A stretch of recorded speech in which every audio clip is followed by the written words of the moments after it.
Welcome to Etihad Focus, your number one spot for the latest match updates, transfer news, and inside training coverage.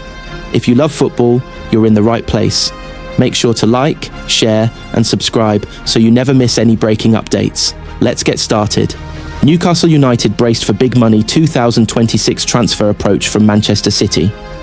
Manchester City could revisit transfer interest first sparked in the recent summer transfer window at some stage in 2026, it has been reported.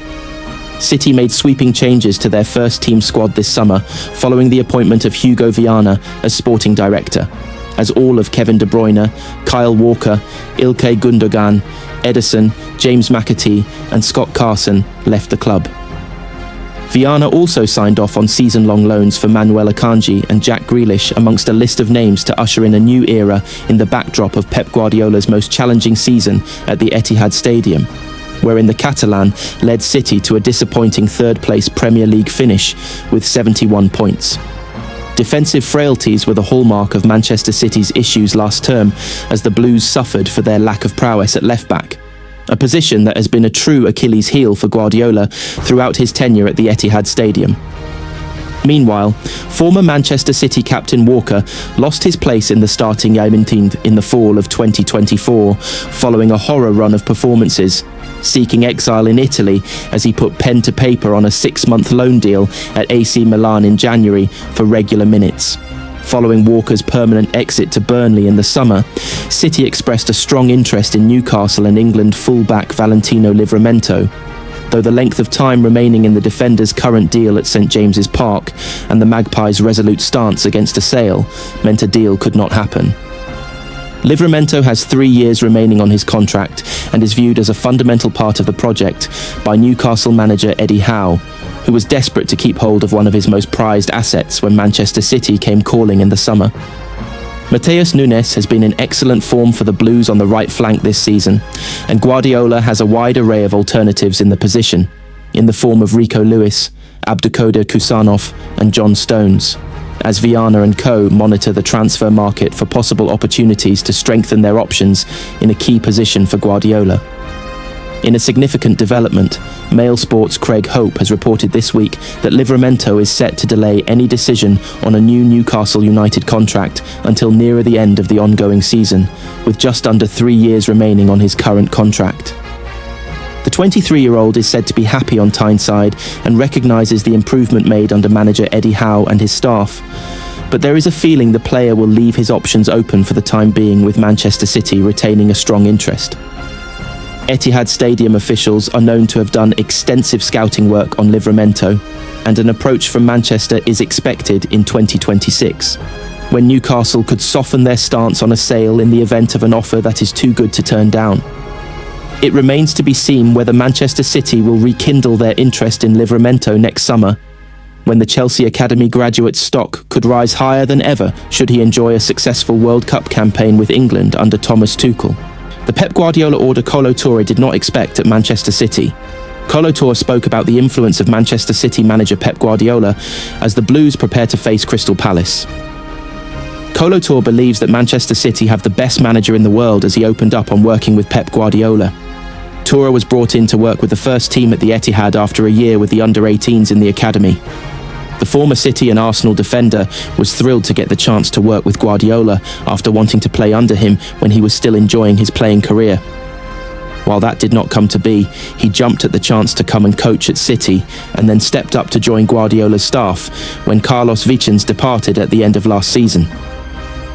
Whatever Touré was expecting from the partnership, Guardiola did not conform. The coach was left surprised by their first meeting when given his instructions for what was required and is enjoying his current role. Working with Pep Guardiola is incredible. He allows me to be who I am. I was not expecting that, but the first thing he told me when I came is just be you. This is incredible, he said. When you work for certain managers, they will tell you what they want you to do, but Pep wants you to express yourself because he knows that every individual has a special skill. He doesn't keep you in one frame. He allows you to express yourself, to be the best that you can for the team. That is top. Despite coming in when Guardiola is in his 10th year in English football, Touré has also been taken with how much energy the manager still has as City look to chase down Arsenal at the top of the league. Guardiola has a City contract until the end of the 2026/27 season and is still setting standards for his staff. The manager's energy every day is incredible. For me, I'm so surprised with all the years that he's done in the league, and now the energy that he still has every day, the passion he brings to every meeting, training sessions. He said, he's enjoying himself every day, and we are enjoying it. You can see in the games, it doesn't matter what happens. We have a big spirit in the team. We have a lot of energy. We are fighting for every single ball. We try to play our football because we are a possession-based team. But when it comes to fighting, we can do that too. And that shows the spirit of the team. Pep Guardiola to miss Manchester City press conference as replacement fills in. Manchester City manager Pep Guardiola will be missing his press conference on Friday with coach Kolo Touré filling in. Pep Guardiola will miss Manchester City's press conference before their Premier League game with Crystal Palace with a personal issue. The manager is expected to preview every match with reporters, but has been allowed to sit out his planned commitments on Friday to take care of something else. It is not expected to have any bearing on the team preparations for Sunday's game, where City will be looking to keep within touching distance of Arsenal after closing the gap to 2 points last weekend. Guardiola will take the team as expected for the match at Selhurst Park with Pep blinders Kolo Touré and James French assisting him. In his absence on Friday, Touré will take over his media duties in what will be the first time he has spoken publicly since being promoted to the first team back in summer. The former City and Arsenal defender began his coaching career as assistant to Brendan Rodgers and had a brief, unsuccessful stint in charge of Wigan Athletic before returning to the Etihad as number 2 to under-18s boss Ollie Rice in 2024. With Carlos Vicens leaving at the end of last season to take charge of Braga in Portugal, Touré was elevated up to help out with one of his primary roles to bridge the gap between the academy and the first team for young players being asked to train with Guardiola. His move was made permanent after the Club World Cup, and he has become an important part of the coaching setup. Before the season starts, we sat together with Cheeky Begiristain, Hugo Viana, the head of coaching, Kolo. He is a very important part now because he knows the players really well. And there are a core of 4 players training. Academy director Thomas Crucken told that the EDS train every day next to the first team, so it's easy for us, and the players Pep needs, he gets. The door to the first team is always open. I think we have a fantastic interface. Kolo is an important part, but also Pep Blinders has huge experience over a period of his seasons at Liverpool and before. He is an expert in working with young players. We have a regular meeting with Hugo, Pep Blinders and Kolo, the head of coaching Jose, who is our head of individual player development. Manchester City can back up Josko Gvardiol's statement by doing something they've not all season. Manchester City secured their biggest win of the season by beating Real Madrid 2-1 in the Bernabeu, and Josko Gvardiol hinted at the confidence it has injected into the squad. Manchester City have played better in the Bernabeu without winning in recent seasons, but Josko Gvardiol believes their victory against Real Madrid on Wednesday night is evidence that Pep Guardiola's side can beat anyone this season. It's been an inconsistent start for the Blues, who have lost 5 games this season, but are still producing performances that suggest a challenge for the Premier League title, and a run at the Champions League could be possible.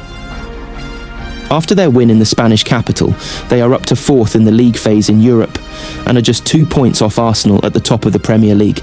And even if it wasn't a vintage performance, it could be a result that adds belief to what is a new-look squad under Guardiola. City came from behind to beat a beleaguered Real Madrid, with head coach Xabi Alonso already feeling the pressure. But any win in the Bernabeu is to be valued, and Gvardiol didn't argue with the premise that it showed they could now beat any side on the continent. I agree with you. We know how difficult it is to play here, and we've seen so many games, so many teams struggle to play here, he said. But it's not the first time that we play here. Of course, we analyse them at the moment. Maybe they are not in really good form. So we took an opportunity, and it was an important 3 points for us to fight in the top 8 in the Champions League. Gvardiol said City's players were tired mentally and physically after the win, with Guardiola picking an unchanged team and using the same starting 18 for the 5th time in 9 games. Recovery is now key ahead of a difficult Premier League fixture at Crystal Palace on Sunday, and Guardiola is hoping this result sparks the kind of winning run City have often delivered at this stage of the season. They now have 4 successive games for the second time this season, and although they are yet to make it 5